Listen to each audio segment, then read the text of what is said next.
처음 만났을 때는 참 좋은 사람이었습니다. 늘 웃고 잘 맞춰주고 말도 곱게 했습니다. 그런데 이상하게 만날수록 마음이 조금씩 지쳐갔습니다.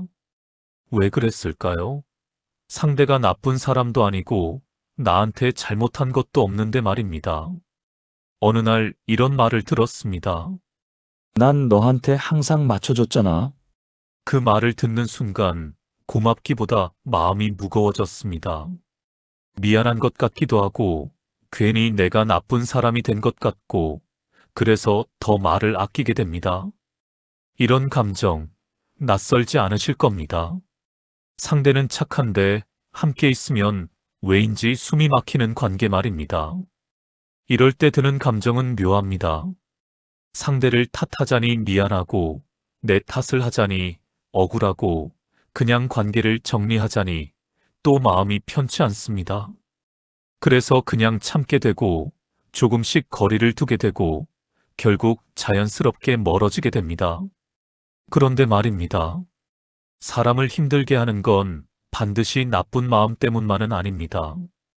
어떤 사람은 잘해주는데 지치게 하고 어떤 사람은 무심해 보이는데 오래 편안합니다. 똑같이 사람인데 이 차이는 대체 어디서 오는 걸까요? 오늘은 겉으로는 착하지만 가까워질수록 힘든 사람의 심리, 그리고 겉으로는 무심해 보이지만 오래 함께해도 편한 사람의 특징을 차분히 살펴보려 합니다. 이 이야기는 누군가를 나쁜 사람으로 만들기 위한 게 아닙니다. 관계를 다시 고르기 위한 이야기입니다. 파는 인생이고 패는 사람입니다. 사람을 읽는 자, 인생 타짜입니다. 구독과 좋아요, 알림 설정으로 다음 판도 함께 하세요. 먼저, 왜 착한 사람인데도 우리를 지치게 만드는 건지 하나씩 살펴보겠습니다. 첫 번째, 침묵 속에 쌓이는 것들. 어느 화창한 봄날 오후 65세 김태수 씨는 동네 공원 게이트 볼장에서 열리는 정기 모임에 나갔습니다.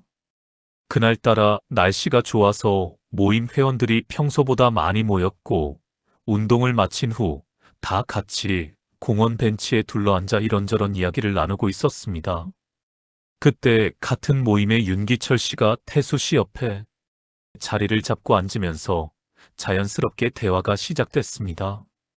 기철 씨는 항상 웃는 얼굴이었고 무엇을 물어봐도 형님, 저는 괜찮습니다. 형님 편한 대로 하세요 라고 말했습니다. 그날도 마찬가지였습니다. 운동 끝나고 어디서 밥 먹을지 물어봤을 때도 다음 모임 날짜를 정할 때도 기철 씨는 늘 같은 대답만 했습니다. 태수 씨는 처음엔 기철 씨가 참 배려심 깊은 사람이라고 생각했습니다. 그렇게 두 사람은 가까워졌고 모임이 끝나면 함께 식사하는 사이가 됐습니다. 그런데 6개월쯤 지났을 무렵이었습니다. 평소처럼 게이트볼 운동을 마치고 저녁 6시쯤 공원 입구 쪽 칼국수집에서 식사를 하게 됐습니다. 태수 씨가 평소 자신이 좋아하는 메뉴로 주문을 했는데 기철 씨가 국물을 한 숟갈 뜨고는 웃으면서도 어딘가 다른 톤으로 말했습니다. 형님은 항상 본인이 먹고 싶은 것만 고르시네요. 저는 맞춰드렸는데. 그 순간 태수 씨는 가슴이 철렁했습니다. 자신이 이기적인 사람이 된 것 같았고 그동안의 만남이 모두 비처럼 느껴졌습니다. 기철 씨는 괜찮다고 했는데 알고 보니 괜찮지 않았던 겁니다. 이런 일이 왜 생기는 걸까요? 미국의 심리학자 수잔 해프너는 20년간 관계 연구를 진행했는데 그 결과가 흥미롭습니다. 자신의 감정을 지속적으로 억제하는 사람과 함께 있는 상대방은 이유 없는 불안과 죄책감을 경험한다는 겁니다. 이걸 정서적 불균형 현상이라고 부릅니다. 한쪽이 계속 참으면 다른 쪽은 자신도 모르게 모든 결정의 책임을 혼자 지게 됩니다. 관계가 50대 50이 아니라 0대 100이 되는 겁니다. 그래서 시간이 지날수록 무게가 한쪽으로만 쏠리고 그게 쌓이면 관계 전체가 기울어집니다. 항상 맞춰주는 사람이 왜 상대를 힘들게 할까요? 그 착함 뒤에는 자신의 마음을 책임지지 않으려는 회피가 숨어 있기 때문입니다.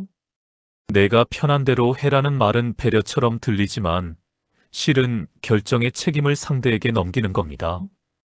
그리고 나중에 자신이 불편했던 순간들을 조용히 기억해 뒀다가 어느 날 한꺼번에 꺼냅니다. 나는 항상 맞춰줬는데라는 문장 속에는 그동안 쌓인 서운함이 응어리처럼 들어 있습니다. 이런 관계에서 상대방은 늘 조심스러워집니다. 겉으로는 괜찮다고 하지만 속으로는 어떤 생각을 하는지 알 수 없으니 매번 눈치를 보게 됩니다. 관계가 쌓일수록 가벼워지는 게 아니라 무거워집니다. 투명함이 사라지고 그 자리에 불안이 자리 잡습니다. 착함이 침묵과 결합되면 관계는 서서히 숨이 막히기 시작합니다. 독일의 철학자 프리드리히 니체는 이렇게 말했습니다. 말하지 않은 감정은 언젠가 독이 되어 다른 형태로 돌아온다. 억눌린 감정은 사라지지 않는다는 뜻입니다. 시간이 지나면서 원망으로 변하고 서운함으로 굳어지고 때로는 한순간에 폭발로 돌아옵니다. 그래서 관계는 한 번에 무너집니다. 조용히 쌓인 것들이 한꺼번에 무너지는 겁니다. 착함이 침묵이 될 때 관계는 무거워집니다. 진짜 배려는 상대를 편하게 하는 것이지 자신의 마음을 숨기는 것이 아닙니다. 자신의 감정을 솔직히 말하는 것이 때로는 더 큰 배려입니다. 항상 맞춰주는 사람이 항상 편한 사람은 아닙니다. 두 번째, 보이지 않는 기대감. 초여름 어느 화요일 오전 62세 이미영 씨는 동네 문화센터 3층 음악실에서 열리는 노래교실에 참석했습니다. 그날은 그리운 금강산을 배우는 날이었고 수업이 끝난 후 회원들끼리 문화센터 1층 카페에서 차를 마시며 담소를 나누고 있었습니다.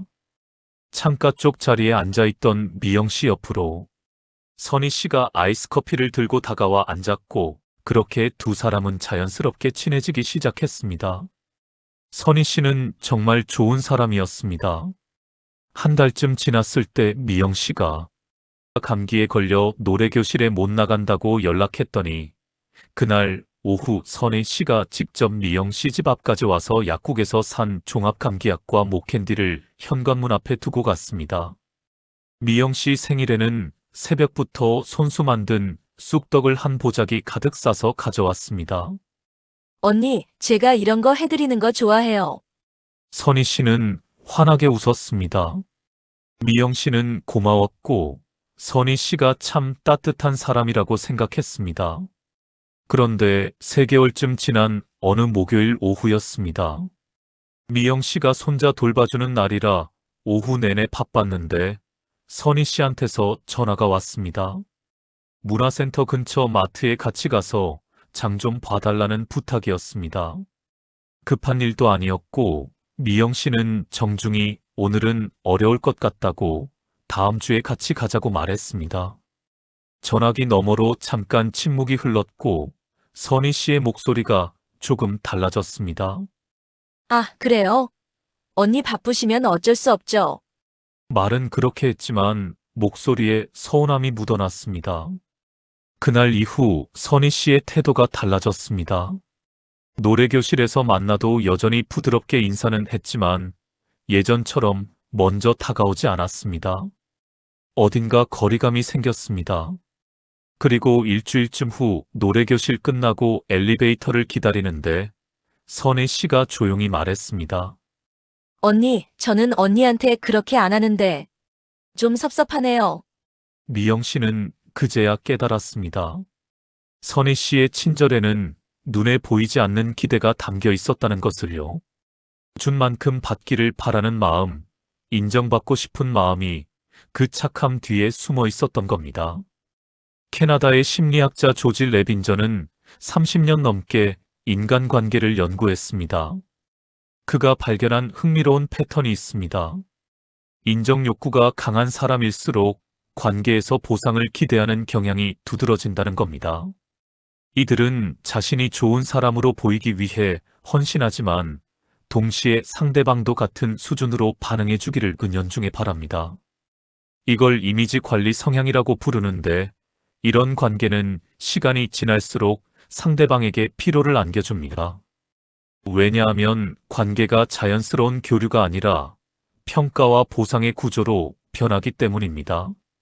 좋은 사람으로 보이려 애쓰는 사람의 착함은 순수한 배려가 아니라 인정 욕구에 가깝습니다. 나는 이렇게 잘해주는 사람이야 라는 걸 증명하고 싶어 하고 상대방도 그걸 알아주기를 바랍니다. 그래서 조금만 기대에 못 미치면 서운해합니다. 거절당하면 상처받고 감사 표현이 부족하면 섭섭해합니다. 착함이 거래가 되는 순간입니다. 이런 관계에서 상대방은 점점 눈치를 보게 됩니다. 고맙다는 말을 충분히 해야 하나, 뭔가 보답을 해야 하나, 혹시 거절하면 안 되나, 이런 생각들이 자꾸 머릿속을 맴돕니다. 관계가 편안함이 아니라 부담이 됩니다. 그래서 자꾸 만남을 미루게 되고 연락을 줄이게 됩니다. 독일의 심리학자 알프레드 아들러는 이렇게 말했습니다. 인정받고 싶은 마음은 때로 관계를 옥죄는다. 인정 욕구 자체가 나쁜 건 아닙니다. 누구나 인정받고 싶어 합니다. 하지만 그게 관계의 목적이 되면 관계는 자유를 잃습니다. 상대방은 고마워해야 할 의무를 느끼고 보답해야 할 압박을 느낍니다. 그러면 관계는 더 이상 관계가 아니라 거래가 됩니다. 착함이 요구가 되면 관계는 숨막힙니다. 진짜 배려는 보답을 바라지 않고 진짜 친절은 인정을 요구하지 않습니다. 착한 사람이 아니라 편한 사람과 오래갑니다. 세 번째, 희생이라는 이름의 빛. 한여름 무더운 어느 토요일 67세 박순자 씨는 남대문 시장 상인회관 2층 회의실에서 열리는 원래 회의에 참석했습니다. 20년 넘게 시장에서 반찬 가게를 운영해온 순자 씨는 상인회 총무직을 맡고 있었고 그날도 가을 축제 준비 관련 회의가 예정돼 있었습니다. 회의실 긴 테이블에는 상인 대표들이 둘러앉아 있었고 그중 건너편에 앉은 정숙 씨가 순자 씨를 보며 환하게 웃었습니다. 정숙 씨는 2년 전부터 같은 상인회에서 활동하며 순자 씨를 많이 도와줬습니다. 행사 준비할 때도 그랬습니다. 지난 봄 축제 때 현수막을 걸어야 했는데 정숙 씨가 먼저 나서서 사다리를 들고 올라갔습니다. 순자 씨가 무거운 행사 물품 박스를 옮기느라 힘들어하면 정숙 씨가 달려와 언니 괜찮아요. 제가 할게요. 라고 말하며 대신 들어줬습니다. 순자 씨는 고마웠습니다. 나이 들어서 이런 일 도와주는 사람이 있다는 게 얼마나 큰 힘이 되는지 모릅니다. 그런데 시간이 지나면서 정숙 씨의 말투가 조금씩 달라졌습니다.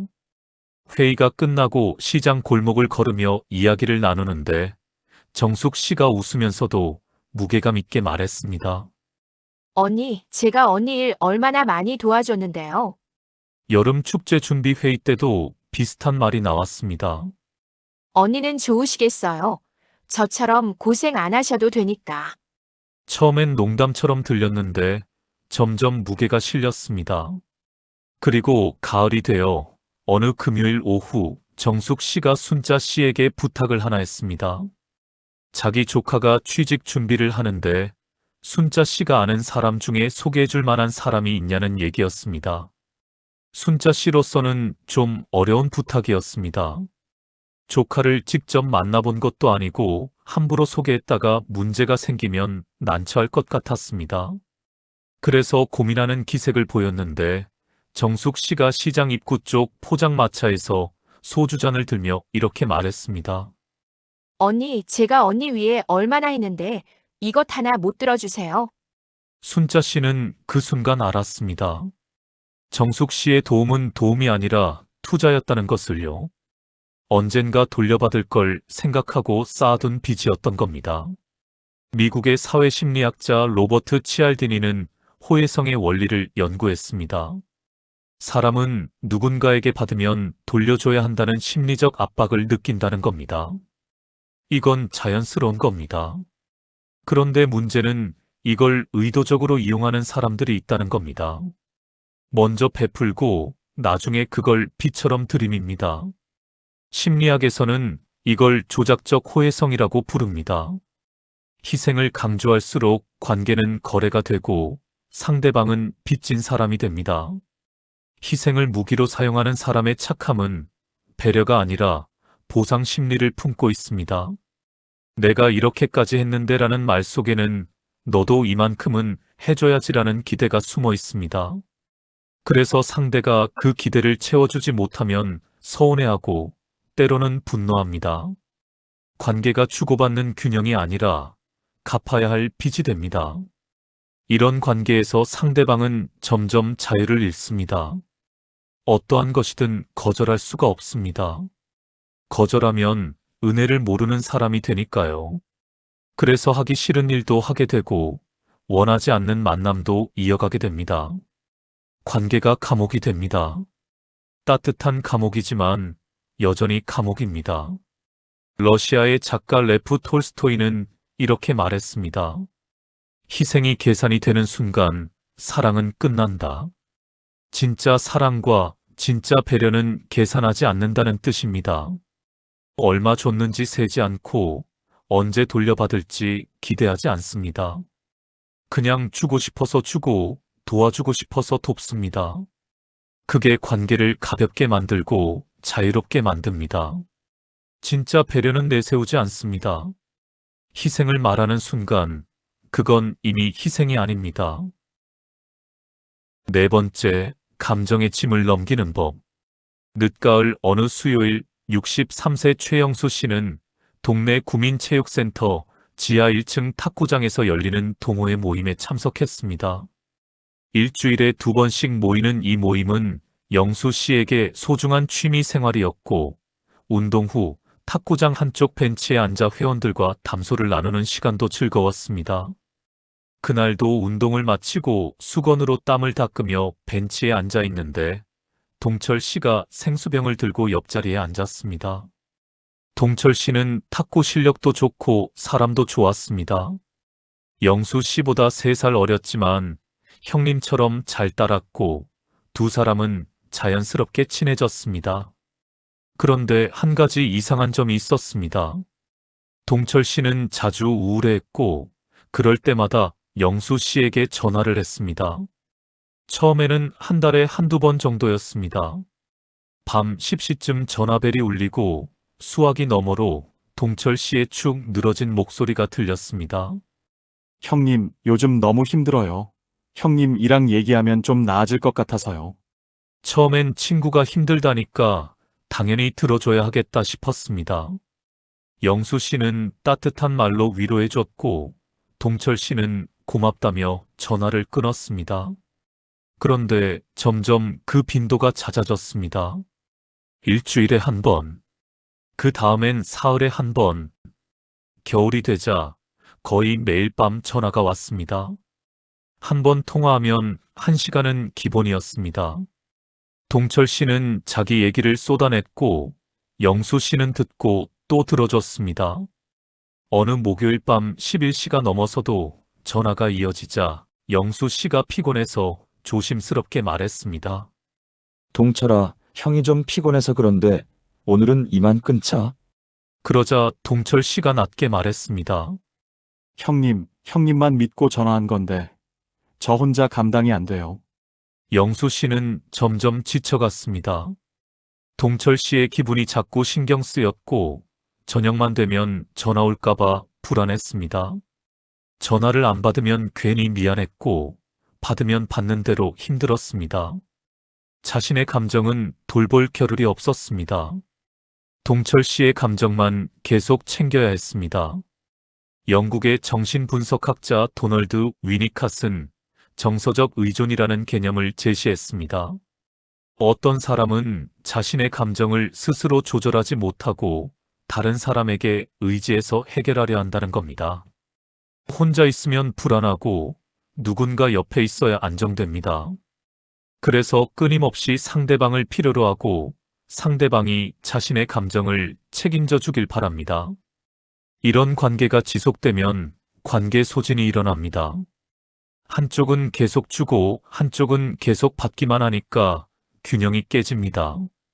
감정을 대신 책임지게 만드는 사람은 겉으로는 착해 보입니다. 늘 힘들어하고 의지하며 고마워합니다. 그런데 그 착함 뒤에는 상대방에게 감정 부담을 떠넘기는 구조가 숨어 있습니다. 네가 나를 위로해줘야 해, 네가 나를 이해해줘야 해라는 무언의 요구가 계속됩니다. 상대방은 그 요구를 거절할 수가 없습니다. 거절하면 냉정한 사람이 되니까요. 이런 관계에서 상대방은 점점 자기 자신을 잃어갑니다.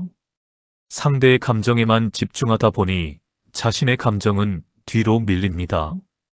피곤해도 참고 힘들어도 들어주고 그러다 보면 어느 순간 텅 비어버립니다. 관계가 휴식이 되지 않습니다. 오히려 더 지치게 만듭니다. 독일의 철학자 마르틴 하이데거는 이렇게 말했습니다. 감정의 짐은 나눌수록 무거워진다. 감정은 나누면 가벼워질 것 같지만 실은 그렇지 않다는 뜻입니다. 한쪽이 감정을 계속 쏟아내고 한쪽이 그걸 계속 받아내면 받는 쪽의 짐만 무거워집니다. 진짜 나눔은 서로가 자기 감정을 책임지면서도 때때로 기대는 겁니다. 감정을 맡기는 것과 나누는 것은 다릅니다. 관계는 의존이 아니라 함께 서 있는 겁니다. 5번째, 갈등을 덮는 평온함. 초봄 어느 목요일 오전 60세의 김미숙 씨는 동네 요가 스튜디오에서 열리는 정기 수업에 참석했습니다. 밝은 햇살이 통 유리창을 통해 들어오는 스튜디오 안에서 10명 남짓한 회원들이 요가 매트를 깔고 스트레칭을 하고 있었고 미숙 씨 옆 매트에는 경희 씨가 자리를 잡았습니다. 수업이 끝나고 스튜디오 앞 카페에서 차를 마시게 되면서 두 사람은 친해졌고 그렇게 3년째 친구로 지내고 있습니다. 경희 씨는 참 온화한 사람이었습니다. 화를 내는 걸 한 번도 본 적이 없고 언제나 웃는 얼굴이었습니다. 무슨 일이 있어도 괜찮아요. 별일 아니에요라며 넘어갔습니다. 한 번은 작년 여름쯤이었습니다. 미숙 씨가 정신없이 바쁘다가 경희 씨와의 점심 약속을 완전히 까먹은 적이 있었습니다. 오후 2시쯤 문득 생각이 나서 황급히 전화를 걸었습니다. 경희야, 미안해. 약속했었던 걸 내가 깜빡했어. 전화기 너머로 경희 씨는 웃으며 말했습니다. 괜찮아요. 다음에 다시 약속 잡고 보면 되죠. 미숙 씨는 미안해서 다음 주에 다시 약속을 잡았습니다. 경혜 씨가 좋아하는 이태원 한식당에서 점심을 먹었는데 그날도 경희 씨는 지난번 일을 전혀 꺼내지 않았습니다. 아무 일도 없었다는 듯 환하게 웃으며 다른 이야기만 했습니다. 미숙 씨는 고마우면서도 왠지 찝찝했습니다. 정말 괜찮은 건가? 아니면 속으로는 서운한데 말을 안 하는 건가? 알 수가 없었습니다. 시간이 지나면서 미숙 씨는 깨달았습니다. 경혜 씨와는 겉으로는 편하게 지내는 것 같은데 실제로는 깊은 이야기를 나눠본 적이 없다는 걸요. 서로 속마음을 털어놓지 않고 불편한 이야기는 전혀 하지 않았으며 그저 표면적으로만 좋게 지냈습니다. 관계가 3년이 됐는데도 여전히 어색한 구석이 있었습니다. 진짜 가까운 사이인지 아니면 그냥 아는 사람인지 경계가 모호했습니다. 미국의 심리학자 존 고트맨은 3,000쌍 이상의 관계를 연구했습니다. 그 결과 흥미로운 사실을 발견했습니다. 갈등을 회피하는 관계는 표면적으로는 평화로워 보이지만 실제로는 깊이가 없다는 겁니다. 갈등은 불편하지만 그걸 함께 통과하면서 관계가 깊어진다는 겁니다. 반대로 갈등을 계속 피하면 관계는 얕은 수준에 머물게 됩니다. 이걸 갈등 회피 증후군이라고 부릅니다. 갈등을 피하기만 하는 사람은 착해 보입니다. 싸울 일 없고 불편한 말 서로 안 하고 늘 좋게 넘어가니까요. 그런데 그 착함 뒤에는 관계를 깊어지게 만들지 않으려는 회피가 숨어 있습니다. 진짜 가까워지면 불편한 이야기도 해야 하고 의견 충돌도 생기고 때로는 서운함도 말해야 합니다. 그런데 그걸 피하면 관계는 영원히 표면에만 머뭅니다. 이런 관계는 평온해 보여도 깊이는 사라집니다. 서로를 진짜 알지 못합니다. 좋은 면만 보여주고 불편한 면은 숨깁니다. 그래서 관계가 오래되어도 진짜 친해지지 않습니다. 독일의 철학자 마르틴 부버는 이렇게 말했습니다. 마주하지 않은 문제는 관계를 멈추게 한다. 관계는 문제를 함께 마주하면서 자란다는 뜻입니다. 갈등을 피하면 당장은 편할지 몰라도 관계는 더 이상 앞으로 나아가지 못합니다. 같은 자리에 계속 머물러 있을 뿐입니다. 갈등 없는 관계가 편한 관계는 아닙니다. 오히려 갈등을 함께 통과한 관계가 진짜 편한 관계입니다. 여기까지 우리는 겉으로는 착하지만 가까워질수록 힘든 사람들의 모습을 살펴봤습니다. 그들의 착함 뒤에는 침묵, 기대, 희생, 의존, 회피가 숨어 있었습니다. 그래서 시간이 지날수록 관계가 무거워지고 상대방은 지쳐갔습니다. 그렇다면 이런 생각이 드실 수 있습니다. 착한 사람이 오히려 힘들게 하는 거라면 차라리 무심한 사람이 낫다는 건가? 단순히 그렇게 말할 수는 없습니다. 착함 자체가 문제는 아니니까요. 중요한 건 그 착함이 어디서 오는지, 어떤 마음에서 나오는지입니다. 사실 세상에는 특별히 잘해주지 않아도, 말이 많지 않아도, 오히려 그래서 더 편안한 사람들이 있습니다. 겉으로는 무심해 보이는데 함께 있으면 마음이 편하고 시간이 지나도 부담스럽지 않은 사람들 말입니다.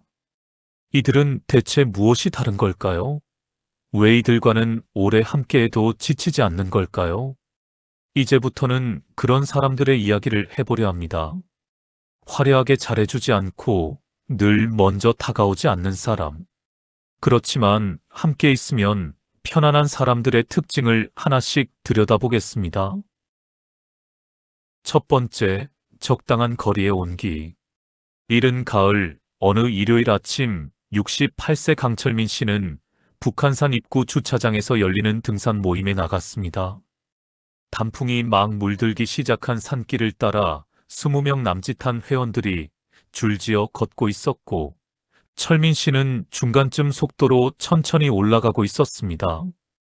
그때 뒤에서 비슷한 속도로 걷던 동수 씨가 자연스럽게 옆에 나란히 섰고 두 사람은 그렇게 함께 걷게 됐습니다. 동수 씨는 말이 많지 않았습니다.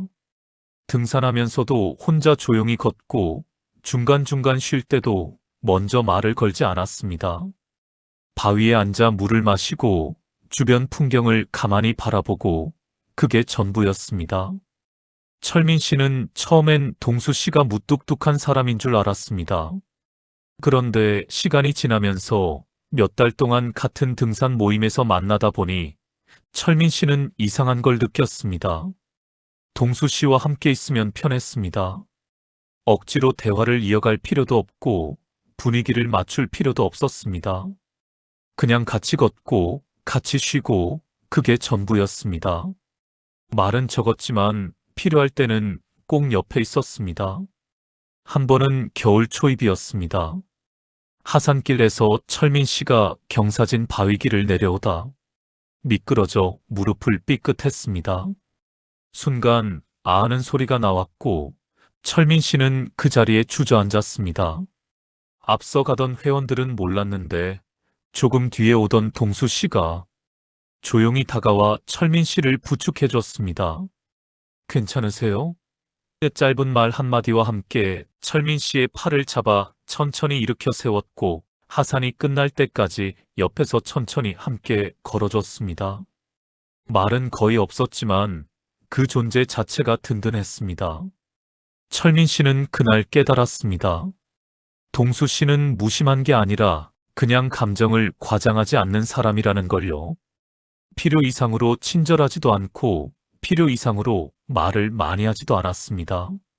네덜란드의 심리학자 안톤 쿠라스는 감정 조절 능력과 관계 안정도의 상관관계를 연구했습니다. 흥미롭게도 감정을 과잉으로 표현하는 사람보다 감정을 적절히 조절하는 사람과의 관계가 더 오래 지속된다는 결과가 나왔습니다. 감정이 너무 크면 상대방이 그 감정에 휘둘리게 되고 그게 피로로 이어진다는 겁니다. 반대로 감정이 적절하면 상대방도 자신의 감정을 편하게 느낄 수 있습니다. 이걸 정서적 균형이라고 부릅니다. 감정을 과장하지 않는 사람의 무심함은 무관심이 아니라 자기 감정 조절입니다. 슬프면 슬프다고 하지만 과하게 우울해하지 않고 기쁘면 기쁘다고 하지만 과하게 들뜨지 않습니다.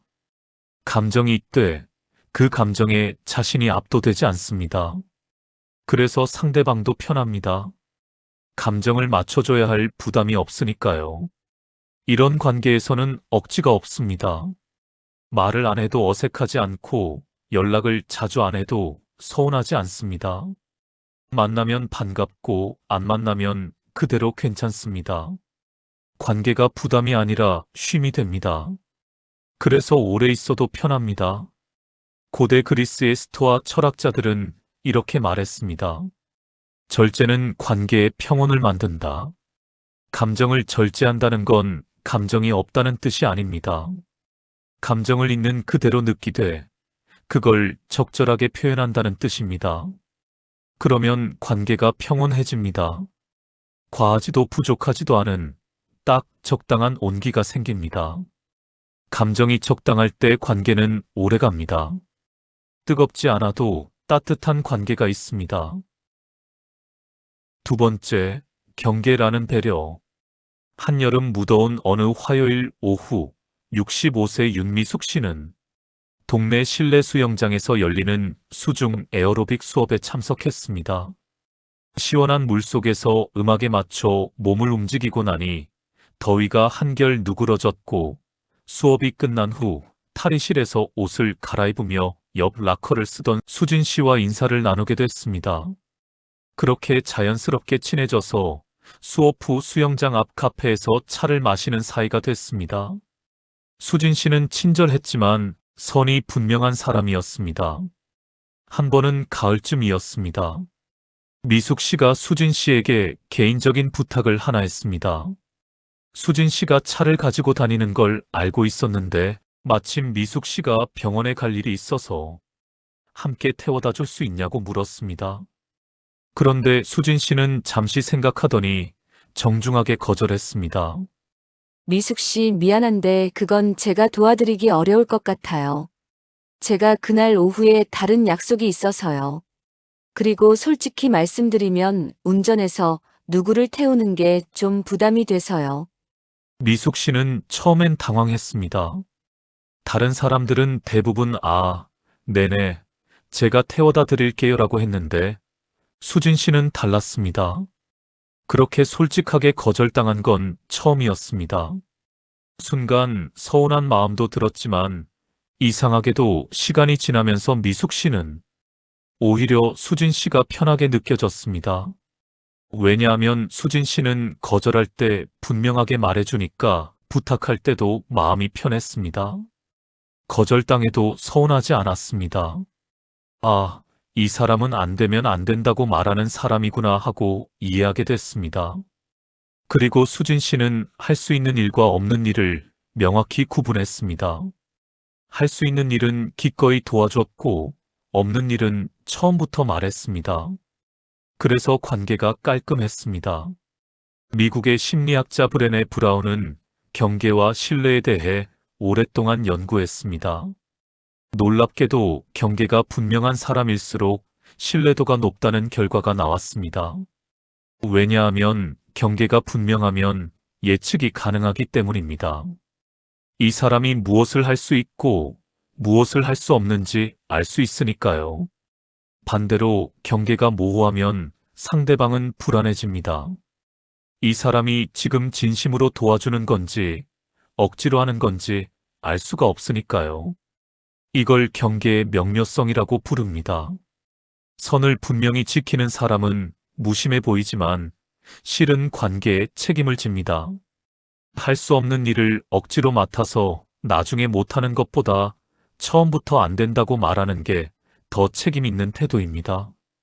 거절은 냉정함이 아니라 정직함입니다.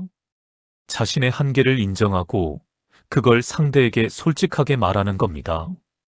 이런 관계에서는 기대가 과해지지 않습니다. 상대방이 뭘 해줄 거라고 막연히 기대하지 않게 됩니다. 할 수 있는 것과 없는 것이 분명하니까 거절당해도 서운하지 않습니다. 오히려 도와줄 때 더 고마움이 큽니다. 억지로 하는 게 아니라 진심으로 하는 거라는 걸 아니까요. 독일의 철학자 임마누엘 칸트는 이렇게 말했습니다. 경계는 존중의 다른 이름이다. 경계를 지킨다는 건 상대를 밀어내는 게 아니라 서로를 존중하는 겁니다. 내 영역과 내 영역을 인정하고 그 안에서 건강하게 만나는 겁니다. 그래야 관계가 오래 갑니다. 선이 있어야 편안함이 생깁니다. 경계는 차가움이 아니라 배려입니다. 세 번째, 말보다 단단한 것. 초겨울 어느 토요일 정오, 64세 한영숙 씨는 광화문 근처 한식당 2층 룸에서 열리는 이화여고 총동창회에 참석했습니다. 오랜만에 보는 동창들과 인사를 나누며 자리에 앉았는데 창가 쪽 테이블 끝자리에 정혜 씨가 조용히 앉아 있었습니다. 영숙 씨와 정혜 씨는 같은 학년은 아니었지만 학창 시절 교내에서 자주 마주치던 선후배이었습니다.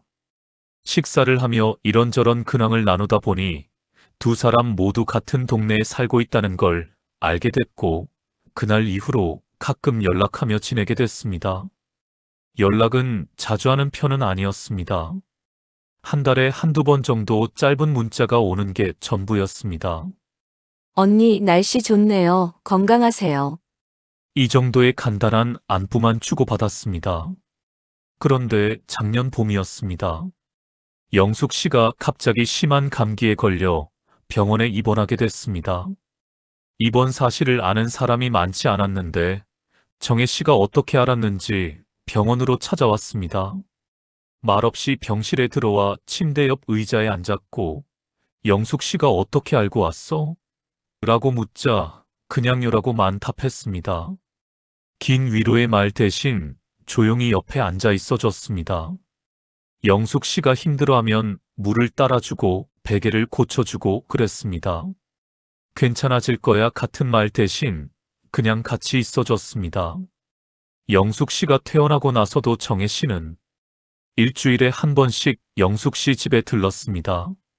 몸조리 잘하고 있는지 확인하고 필요한 게 있으면 사다 주고 그렇게 한 달 동안 꾸준히 왔습니다. 말은 여전히 적었지만 행동은 변함없었습니다. 영숙 씨는 깨달았습니다. 정혜 씨는 말은 적지만 행동이 일정하다는 걸요. 기분에 따라 달라지지 않고 상황에 따라 변하지 않았습니다. 늘 같은 태도로 대해줬습니다. 그게 신뢰가 됐습니다. 캐나다의 심리학자 얼버트 반두라는 행동 일관성이 신뢰 형성에 미치는 영향을 연구했습니다. 사람은 말보다 행동을 더 믿는다는 겁니다. 특히 그 행동이 반복되고 일정할 때 신뢰는 깊어진다는 결과가 나왔습니다. 말은 쉽게 바뀔 수 있지만 행동은 거짓말하기 어렵습니다. 특히 꾸준히 반복되는 행동은 그 사람의 진심을 보여줍니다. 이걸 행동적 신뢰성이라고 부릅니다. 말보다 행동이 일정한 사람의 무심함은 신뢰를 쌓는 방식입니다. 말로 약속하지 않아도 행동으로 보여줍니다. 큰 감동을 주지 않아도 작은 행동을 꾸준히 합니다. 그래서 시간이 지날수록 믿음이 쌓입니다.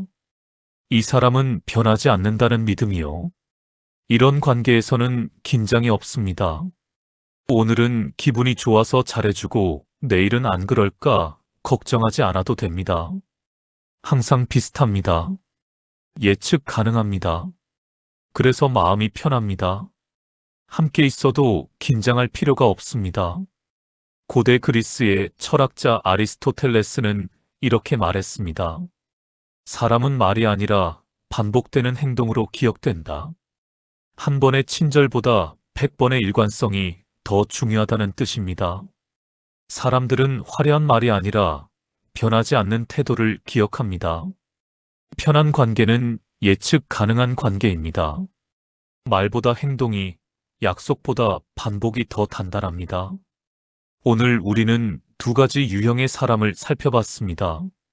첫 번째는 겉으로는 착하지만 가까워질수록 힘든 사람들이었습니다.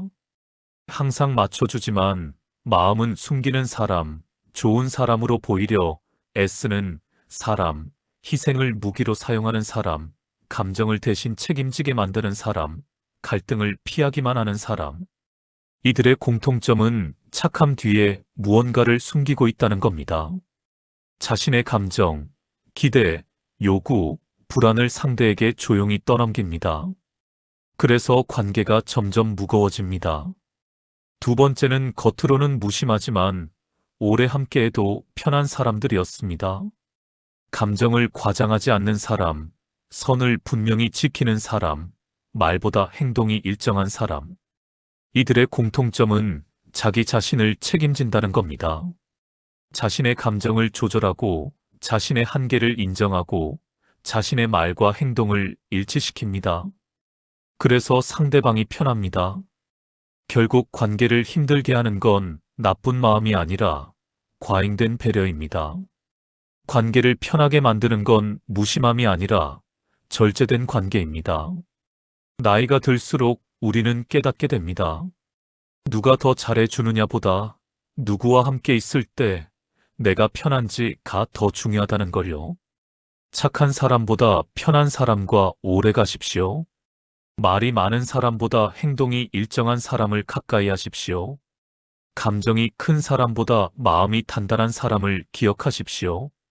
관계는 애쓰는 사람이 아니라 쉬어도 되는 사람과 오래 가게 됩니다. 그게 나이 들어 깨닫는 관계의 진실입니다. 이기는 사람보다 판을 흐리지 않는 사람이 진짜 고수입니다. 이런 기술들이 도움되셨다면 구독과 좋아요로 함께 해주세요. 인생타짜였습니다.